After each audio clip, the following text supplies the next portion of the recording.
Hello everybody, it's Joe and welcome back to another video. Today we are going to talk about new trading card game Star Wars Unlimited. I have been getting myself into game design for the past year, from courses, books to actual development, and getting myself into the Star Wars Unlimited was quite a nice case study for me, so I decided to share a little bit of what I have learned about the game. Part 1, the product. So, you have decided you want to buy the game, so what are the options? The game is distributed via standard booster packs, which contain 16 cards. The cards vary in rarity. There are some common, uncommon, rare or legendary cards. Every booster pack should contain at least one rare or legendary and a mix of the remaining rarities. There are also foil and hyperspace variants of the card, and the hyperspace and foil can actually combine into one hyperspace foil card, and if you hit this with some rare or legendary, I think that is the jackpot here. If you want to buy more of those, you can buy a booster box which contain 24 booster packs. Also, at the start of the sale of the game, there were these pre-release boxes, which might be still available, depends, and these contain 6 booster packs and also some promo cards and counters and some paperwork.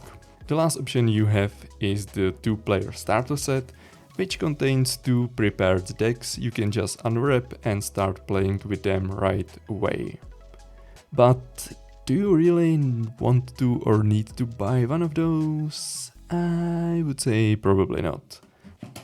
This right here contains about 250 different cards, and I have bought those for the price of a few booster packs. Like, most of the good cards are pretty cheap, and I think the cheapest were like 2 cents or 5 cents.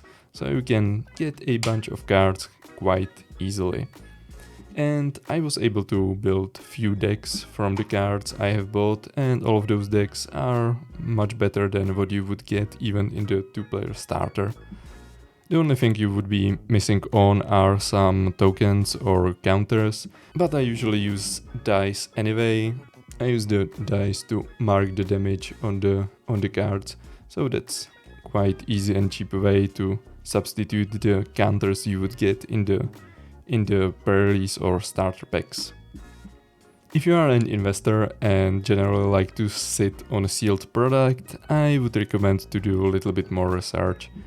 I have heard quite a few mentions of print to demand, which means the price of the booster boxes might spike a little bit now when they are high in demand, but I believe the more of the product will be released quite soon, and that will drop the price down, and it might stay there for quite a long time, but I'm not sure. Make your own decisions regarding this. For those of you who are not aware, it's sort of possible to invest in trading card games. It's sort of like collecting stamps, but there is also one extra option, and that is to actually buy the sealed product like the boosters and booster boxes, and imagine that, never open them, because the price of the sealed products goes up sort of steadily usually, but well, you just sit on them for 30 years and then you sell them for profit. Just make sure your house doesn't burn down. You start the game with the leader and the base already in play. The leader starts in sort of sidelined position. It can affect the game with either passive or active ability, but it doesn't participate in combat. Once you meet specific conditions, you can flip the leader around and deploy it as a ground unit, and after that it can participate in combat. Once the leader is defeated in combat, it returns to the sideline position and still can affect the game with its passive or active abilities, but it cannot participate in combat again. There are 2 combat areas. One is for ground units and one is for space units. The units fight only in their combat area, like ground units can fight ground units but cannot fight space units. There might be some cards which say something different, but usually it is like this. The deck contains 50 cards, at least 50 cards, plus 1 leader and 1 base. Each card has some aspect to it. You can see it right here in the corner. There is the green aspect, there is some white aspect, and you can also see it on the units. So as you can see, you get 1 aspect on the base and 2 aspects on the leader. So that makes total of 3 possible aspects you can build your deck from. It is possible to put some unaspected cards in the deck, but you will have to pay some penalties when playing the cards. Regarding resources, there are no energy or land cards in Star Wars Unlimited. You can just play any of your cards in the deck face down, and it will be used as a resource for the rest of the game. You start with 2 resources, and after that you can put down 1 more resource each turn. Everything else is classic. You spend the resources to play the cards and take turns. Speaking of turns, the thing in Star Wars Unlimited is that you only take 1 action at the time and then the opposing player plays. So 1 turn consists of many back and forth actions. There are 3 main actions you can take. You can play a card, you can attack with 1 of your units, use an ability of 1 of your cards. Another action is to take the initiative token. If you control this token, it means you will take the first action of the next turn. You can take the initiative token only once per turn, and you can take it even if you already have it. That means you will secure it for the rest of the turn and you go first the next. There is 1 downside to that. After you take the initiative token, all your other actions during the turn are considered pass, which means you will do nothing, and your opponent can play as they seem fit until they exhausted all of their actions and they have to pass too. The moment both players pass, the turn is over, you go into the regroup phase, ready your resources, untap your units, and the player who controls the initiative token takes the first action of the next turn. You can actually pass before you have exhausted all your other actions, and you just say, yeah, I pass. Your opponent takes an action, and if their action is not to pass and they do something else, you can actually play again. Like when you pass without taking the initiative, it's not like definitive, you can still take another action, but as I have said, the moment the opposing player passes too, the turn is over and you go into the regroup phase, refresh everything and start the new turn. So, these are the basics. Other conditions may apply depending on the text on the card. Part 3. The good and the bad. The whole game feels like a combination of Magic and Hearthstone, especially the Commander format in Magic. And there is nothing wrong with that. It works pretty well. The resource management in this game removes the need to clutter the deck with the resource cards because you can use any of the cards as a resource, and there are no turns without drawing a resource card. You just use whatever and that is your resource. But deciding which card you will resource is quite important and adds some depth to the turns. I like the way the turns play out 1 action at the time, like it feels a little bit more interactive and all the players are engaged through the whole thing a little bit more. And that is especially true if you play with more than 2 players. I tried a 4-player booster draft where we played multiplayer, all 4 of us against each other, and it was great. The win condition prevents bullying just 1 player too much, because once one of the bases is knocked out, the player who knocked out the base gets 5 HP, everybody finishes their actions depending on how many cards or resources they have, and that's it. There are no more turns in the game, and the player with the most HP wins the whole thing. That means everybody will try to maintain some form of balance during the whole game and try to finish only when they are sort of sure they can win the whole game. I really like the art style, it's sort of cartoony and all the cards sort of like match well together. It sort of like looks a little bit like classic, old school. I think it will stand the test of time pretty nicely. The readability is mostly okay.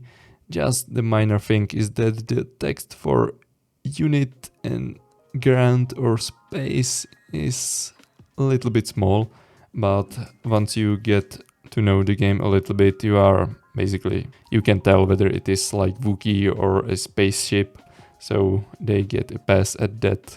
The aspect icons look a little bit random to me though, like most of them look like you cut a iceberg lettuce in half, and I get that they didn't want to go just with the colors, because that would be basically same as Magic, but I don't know, maybe there was a way to make this a little bit more simplified, a little bit more different, like everything is sort of a circle with other circles. I'm not sure. I'm just basically nitpicking at this point, but maybe there was something else that could have been done. Who knows? Probably my least favorite part of the design of the card is the back.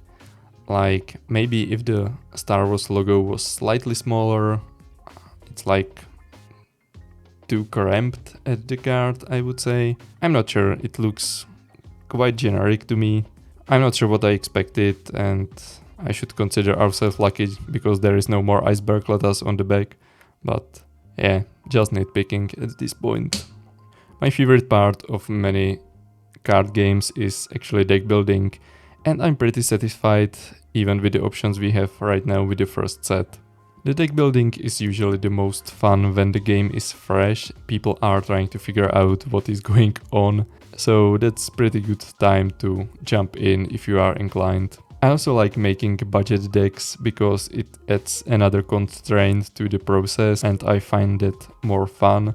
So I think I will post few of the budget decks I have made over the past weeks, and you can try them yourselves without breaking the bank.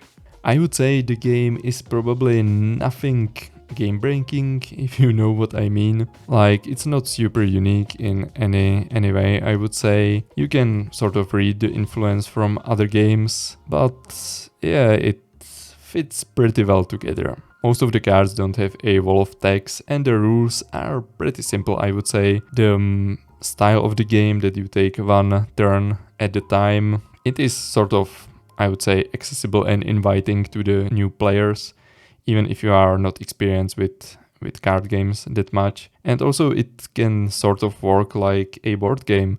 If you put together few easy to play decks, you can play this with friends. And given the game is optimized to play with more players than two, it's pretty nice. It doesn't take too much space. You can get the cards quite cheaply, and yeah, what's not to love? Part 4, the disclaimer. Star Wars trading card games have a history of becoming history, forgotten and covered in dust. We can only hope they have learned, together with the company behind the card design, Fantasy Flight Games. They actually made the previous installment of Star Wars trading card game, which lasted, I don't know, like 4 years. I believe it was like between 2016 and 2020, so it's pretty recent. It was called Star Wars Destiny, and the game was quite similar, but there were dice throws included in the game, and you would also collect some special dices. And I'm not really sure what went wrong, but it did, and it burnt down. So now we have Star Wars Unlimited. So let's hope it will be as unlimited as they claim. But they made some commitment, it seems. They have a plan of future sets for several years forward. So yeah, we can only hope this will stick. But given the fact that the thing is sold out quite a lot, I would say they are off to a great start, and let's keep the fingers crossed it will stay this way, because the game looks pretty good. So, may the force be with them. And may the force be with you too, because that is all from me today. So, see you in the next one. Bye!